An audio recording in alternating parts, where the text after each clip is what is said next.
अस्मद्गुरुसमारम्भां यतिशेखरमध्यमां लक्ष्मीवल्लभपर्यन्तां वन्दे गुरुपरम्पराम् ஆழ்வார்கள் வாழி அருளிச் செயல் வாழி தாழ்வாதுமில் குறவர்தாம் வாழி ஏகழ்வாறு முய்ய அவர்களுரைத்தவைகள்தாம் வாழி செய்யமறை தன்னுடனே சேர்ந்து அகலகில்லே நிறையுமென் அலர்மேல் மங்கை உரைமார்பா நிகரில் புகழாய் உலகம் உன்னுடையாய் என்னை ஆழ்வானே நிகரிலமரர் முனிக்கணங்கள் விரும்பும் திருவேங்கடத்தானே புகழொன்னில்லா வடியேன் உன்னடிக்கீழமர்ந்து புகுந்தேனே அகில புவன ஜன்மஸ்தேம பங்காதிலீலே வினத விவிதபூதவ்ராதரக்ஷைகதீக்ஷே ஸ்ருதிசரதி விதீப்தே பிரம்மணி ஸ்ரீனிவாசே பவது மம பரஸ்மின் சேமுழி பக்திரூபா ஸ்ரீமான் வெங்கடநாதார்ய கவிதார்க்கிககேசரி வேதாந்தாச்சார்யவர்யோ மே சந்நிதத்தாம் சதா ஹிருதி. ராமபிரானுடைய வீரதீர பராக்கிரமங்களை எல்லாம் தெரிவிக்க வேண்டும் என்பதற்காகவே ஸ்ரீ ராமாயணம் முழுவதையும் தெரிவிக்கும்படியான ஒரு நூலை, ஒரு ஸ்தோத்திரத்தை அருளி செய்திருக்கிறார் வேதாந்த தேசிகன். அதனால்தான் இந்த ஸ்தோத்திரத்திற்கு ஸ்ரீ மகாவீர வைபவம் என்றே பெயர் ஏற்பட்டிருக்கிறது. இது பெரும்பாலும் ஸ்ரீ ரகுவீர கத்தியம் என்றே எல்லாராலும் அறியப்பட்டிருந்தாலும் இதனுடைய பெயர் ஸ்ரீ மகாவீர வைபவம் என்பதுதான். இது உரைநடையிலே, அதாவது வச்சன நடையிலே அமைந்த ஒரே ஸ்தோத்திரம் என்று சொல்லலாம். ஸ்ரீராமாயணத்தினுடைய 7 காண்டங்களிலே சொல்லப்பட்ட நிகழ்ச்சிகளை எல்லாம் சுருக்கமாக வச்சன நடையிலே வேதாந்த தேசிகன் அருளி செய்கிறார். முக்கியமான நிகழ்ச்சிகளை எல்லாம் இதிலே இடம்பெறச் செய்திருக்கிறார். அதிலே யுத்த காண்ட நிகழ்ச்சிகளை நாம் இப்பொழுது பார்த்து வருகிறோம். முக்கியமாக யுத்த காண்டத்து நிகழ்ச்சிகளைத்தான் மிகவும் விரிவாகவே அருளி செய்கிறார் வேதாந்த தேசிகன். அதிலே யுத்த காண்டத்திலே ராமபிரான் ராவணனை வதம் செய்து விட்டான் என்பது வரை நாம் கீழே பார்த்தோம். அவனுடைய 10 தலைகளையும் அறுத்தான். அந்த 10 தலைகளையும் அவனை அறுத்தான் என்று ராவணன் மாண்ட பிற்பாடு அத்தனை தேவர்களும் ராமபிரானை வந்து துதிக்கத் தொடங்கினார்களாம். அதுவரை அவர்களுக்கும் பயந்தான். எங்கே ராவணன் ஜெயிப்பானோ ராமன் ஜெயிப்பானோ என்ற நிலையிலே தான் அவர்களும் இருந்திருப்பார்கள் போலும். கீழே சொல்லப்பட்டது, ராவணனுடைய தலையை அறுக்க அவைகள் முளைப்பதை பார்த்த உடனே இந்திரனுக்கே கவலை ஏற்பட்டு விட்டது. இதென்ன, ஒரு சமயம் ராவணனுடைய தலையை அறுத்தால் சந்தோஷம், ஆனால் உடனே அது முளைத்தால் உடனே இவனுக்கு சந்தேகம் வந்து விடுகிறது. ராமபிரானாலே ராவணனை கொல்ல முடியாதோ என்றெல்லாம் கூட நினைத்து விடுகிறான் போலும்.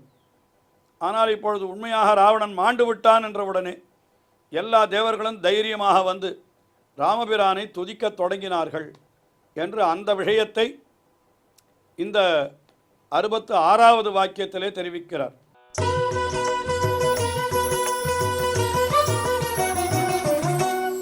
அபிகத சதமக ஹுதவஹ பித்ருபதி நிருதி வருண பவன தனத கிரிஷமுக சுரபதி நுதி முதிதா. அபிகத எல்லாரும் வந்து அருகில் வந்தார்கள். யார் என்றால் வரிசையாக சொல்லுகிறாள். சதமகன், சதமகன் என்னால் இந்திரன், ஹுதவகன் என்னால் அக்னி, பித்ருபதி என்னால் யமன், நிருதி என்று ஒரு தேவன், வருணன், பவனன் காற்று தேவதை வாயு தேவன், அப்புறம் தனதன் குபேரன், கிரீஷன் கிரிஷமுக என்னால் சிவன் முதலானவர்கள், சுரபதி என்னால் இன்னும் சிறந்த தேவர்கள். என ஏற்கனவே சதமுகன் என்று சொல்லிவிட்டபடியினால், சதமகன் என்று இந்திரனை சொல்லிவிட்டபடியினாலே இங்கே சுரபதி என்கிறது இல்லை, அந்த தேவர்கள் அனைவருக்கும் தலைவனான பிரம்மாவை சொல்லுகிறது என்று கூட நாம் கொள்ளலாம். ஆக கிரிஷமுக சுரபதி என்னால் கிரிஷன், அந்த சிவன் முதலான தேவர்கள் அத்தனை பேரும் வந்து நூத்தி முதித்த அவனை ஸ்தோத்திரம் பண்ண, அதனாலே மகிழ்ச்சி அடைந்தான் பகவான் என்று, அப்படி இத்தனை தேவர்களாலே துதிக்கப்பட்டு மகிழ்ச்சியை அடைந்தவனே என்று இந்த 66வது வாக்கியத்திலே தெரிவிக்கிறார். அதற்கு பிறகு 67வது வாக்கியத்திலே பிரம்மா மட்டும் துதித்ததை தனியாக எடுத்து சொல்லுகிறார். அந்த இடத்துல பிரம்மா வந்து பகவானை துதிக்கிறான். பவான் நாராயணோ தேவஹா சாட்சால் சீதா லக்ஷ்மிஹி என்றெல்லாம் சொல்லுகிறான். பா, நீ உன்னை உணர வேண்டும், நீ யார் என்று தெரிந்து கொள்ள வேண்டும், நீ உன்னுடைய அவதாரத்தினுடைய பிரயோஜனத்தை நீ நிறைவேற்றி விட்டாய், ஆகையினாலே நீ மறுபடியும் பரமபதத்திற்கே திரும்ப வேண்டும் என்றெல்லாம் கூட அவன் துதிக்கிறான். அந்த பிரம்மாவானவன் துதிக்கிறான். அது வால்மீகி ராமாயணத்தில் ஒரு சர்க்கம் முழுவதும் விரிவாகவே சொல்லப்பட்டிருக்கிறது. அது ஒரே வாக்கியத்திலே காட்டுகிறார் வேதாந்த தேசிகன்.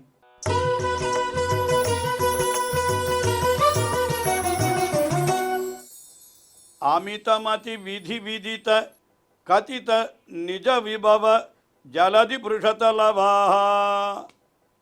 அமிதமதி என்னால் அளவற்ற மதியை உடையவன்.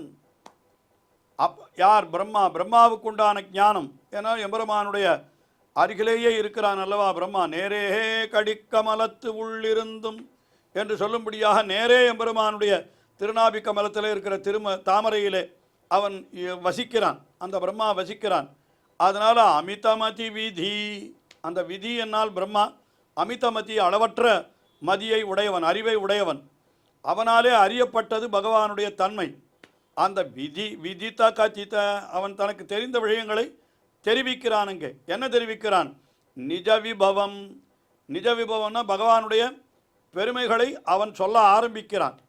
ஆனால் பிரம்மா சொன்ன பெருமையும் கூட பகவானுடைய பெருமை அனைத்தையும் உள்ளபடி சொல்லி முடித்து விட்டானா என்றால் ஜலதி புருஷலபா, ஒரு பெரிய கடலிலே ஒரு துளி போலத்தான் அவன் துதித்தது என்கிறார்.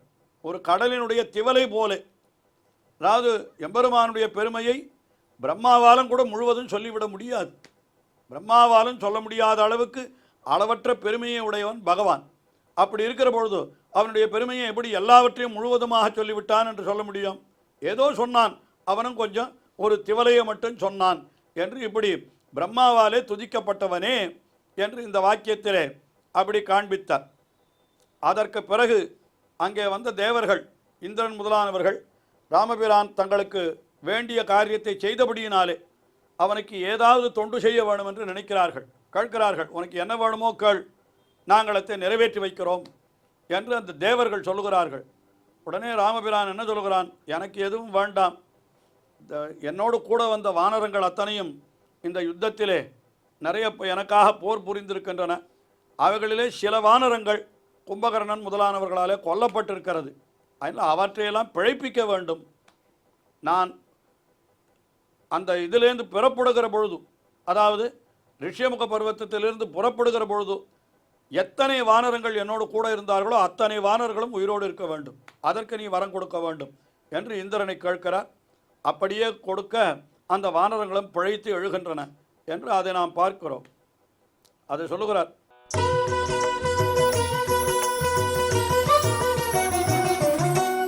விகத பய விபூத பரிபிருட் விபோதித வீரசயனசாயித வானர பிரதனௌக என்ன சொல்லுகிறார்? விகத பயம். இத்தனை நாழி தேவர்களுக்கெல்லாம் பயம் இருந்தது. என்ன பயம்? ராவணன் ஒருவேளை ஜெயித்து விட்டானால் என்ன செய்வது, ஒருவேளை ராமன் ஜெயிக்காமல் போய்விட்டானான் என்ன செய்வது என்று இத்தனை நாள் அதை நினைத்து பயந்து கொண்டிருந்தார்கள். ஆனால் இப்போ ராவணன் மாண்டு விட்டான் என்ற உடனே தைரியமாக வந்தார்கள்.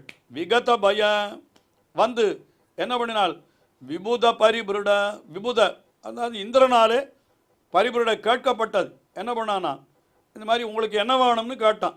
இந்த விபுத பரிபுருட், விபுத பரிபுருட் என்னால் விபுதாகனா தேவர்கள், அவர்களுக்குள்ள உயர்ந்தவன் இந்திரன். அந்த இந்திரன் என்ன பண்ணினான்? அவனாலே விபோதித வீரசயன, அவனாலே பிழைக்கப்பட்டார்கள். எங்கிருந்துனா போர்க்களத்தில் மாண்டு போன அந்த வானர வீரர்கள் அத்தனை பேரும்.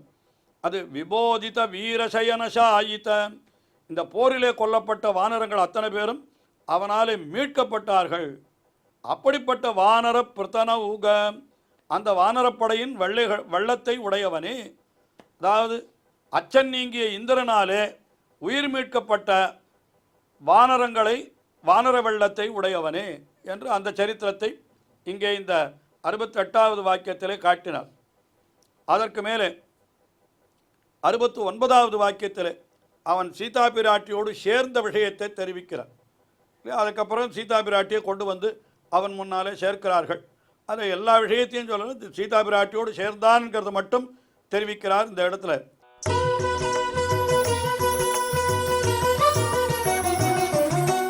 ஸ்வசமய விகடித சுகடித சகிருதய சகதர்மச்சாரிணீக. ஸ்வசமய விகடித சுகடித, அதாவது சீதா பிராட்டி ராமனை பிரிந்தாள். ராவண பவனத்திலே 10 மாதம் சிறை இருந்தாள். மறுபடியும் இப்பொழுது ராமனோடு சேர்ந்திருக்கிறாள். என்னால் இதெல்லாம் என்ன எப்படிப்பட்டவை என்னால் எல்லாம் எம்பெருமானுடைய சங்கல்பத்தாலே நடந்தது. ஏற்கனவே பெருமாளும் பிராட்டியும் ஒருவருக்கொருவர் பேசி வைத்து கொண்டு தான் இந்த காரியத்தை செய்தார்கள். அது மற்றவர்களுக்கு தெரியாது. ஏன்னா எல்லாம் பகவத் சங்கல்பத்தாலே நடக்கிறது. கீழே சொல்லியிருக்கிறோம். என்ன சொல்லியிருக்கிறோம்? எல்லாம் தெய்வமற்ற பிரமாணம் என்று வேதாந்த தேசிகன் பாதுகா சகசிரத்திலேயே அருளி செய்கிறார். அதனால் என்னென்னா ஸ்வசமய விகடித சுகடித, தன்னுடைய சங்கல்பத்தாலே பிரிந்தும் கூடியும் இவர்கள் இருந்தார்கள். யார்? பிராட்டி, சீதா பிராட்டி. அப்படிப்பட்ட சகிருதய, சகிருதய என்னாலுன்னா மனமொத்து நின்ற தம்பதிகள் இவர்கள் இருவரும்.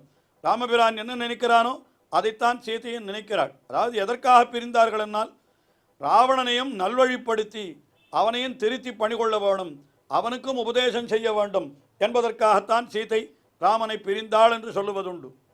அதனால் இவர்களெல்லாம் ஒருவருக்கொருவர் மனமொத்து இருந்தார்கள். அப்படிப்பட்ட சகதர்மச்சாரிணீக, அப்படிப்பட்ட சகதர்மச்சாரிணியான மனைவியை உடையவனே. ராமபிரான் எந்த தர்மத்தை அனுஷ்டிக்கிறானோ அந்த தர்மத்திற்கு இவள் கூட இருந்து சகாயம் செய்பவளாகினாலே இவளுக்கு சகதர்மச்சரி என்ற பெயர் ஏற்பட்டது இல்லையா? தசரத சக்கரவர்த்திக்கு, அதாவது ஜனக சக்கரவர்த்தி முதலிலே ராமபிரானுக்கு சீதா பிராட்டியை கல்யாணம் பண்ணி கொடுக்கிற பொழுதே என்ன சொல்லி கல்யாணம் பண்ணி கொடுத்தான்? என்னால் எம் சீதா மமசுதா சகதர்மச்சரி தவ என்று, இவள் நீ அனுஷ்டிக்கிற தர்மத்திற்கு உனக்கு உறுதுணையாயிருப்பவள் என்று அப்படி சொல்லி கொடுத்தான். ராமபிரான் அனுஷ்டிக்க வந்த தர்மம் எது என்று கேட்டால் விதிதஸ்ஸகி தர்மஜ்ஞா சரணாகதவத்சலஹா என்று அடியவர்களை தன்னிடத்திலே சரணமடைந்தவர்களை ரட்சித்தல் என்கிறது தான் அவனோடு அனுஷ்டித்த தர்மம். அந்த தர்மத்திற்கு இவள் உறுதுணையாயிருந்தாள் என்கிறதத்தான் இந்த இடத்துல சகிருதய சகதர்மச்சாரிணீக என்று, அப்படிப்பட்ட சகதர்மச்சாரிணியான சீதா பிராட்டியை உடையவனே என்று இந்த வாக்கியத்தில் மிக அற்புதமாக அப்படி அருளி செய்தார். அதற்கு பிறகு 70வது வாக்கியத்தில் என்ன சொல்லுகிறார்? விபீஷனுக்கு ராஜ்யத்தை கொடுத்தான்.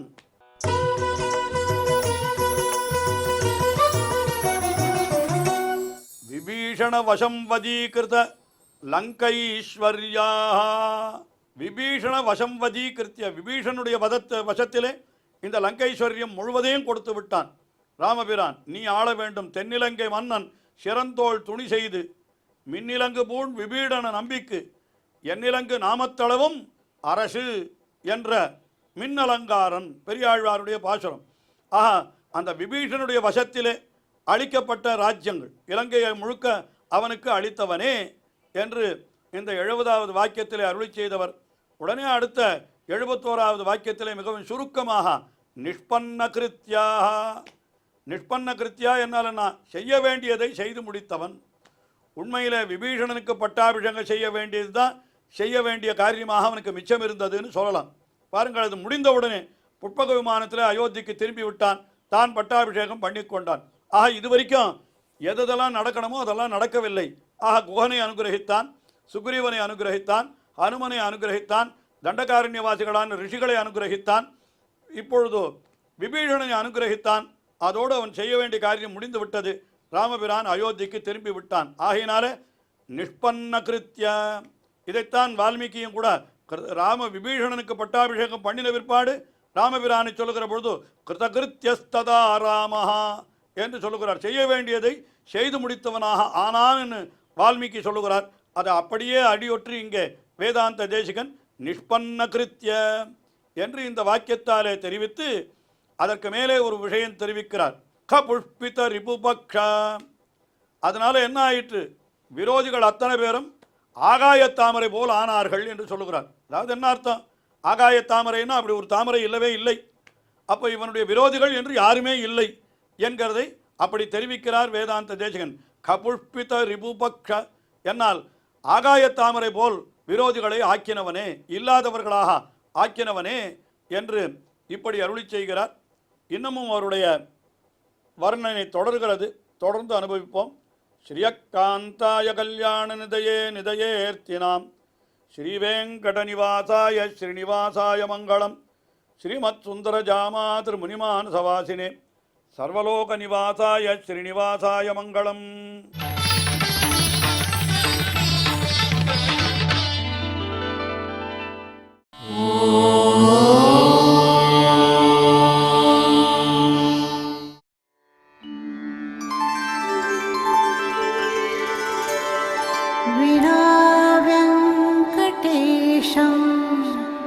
ननाथो ननाथः सदा वेङ्कटेशं स्मरामि स्मरामि.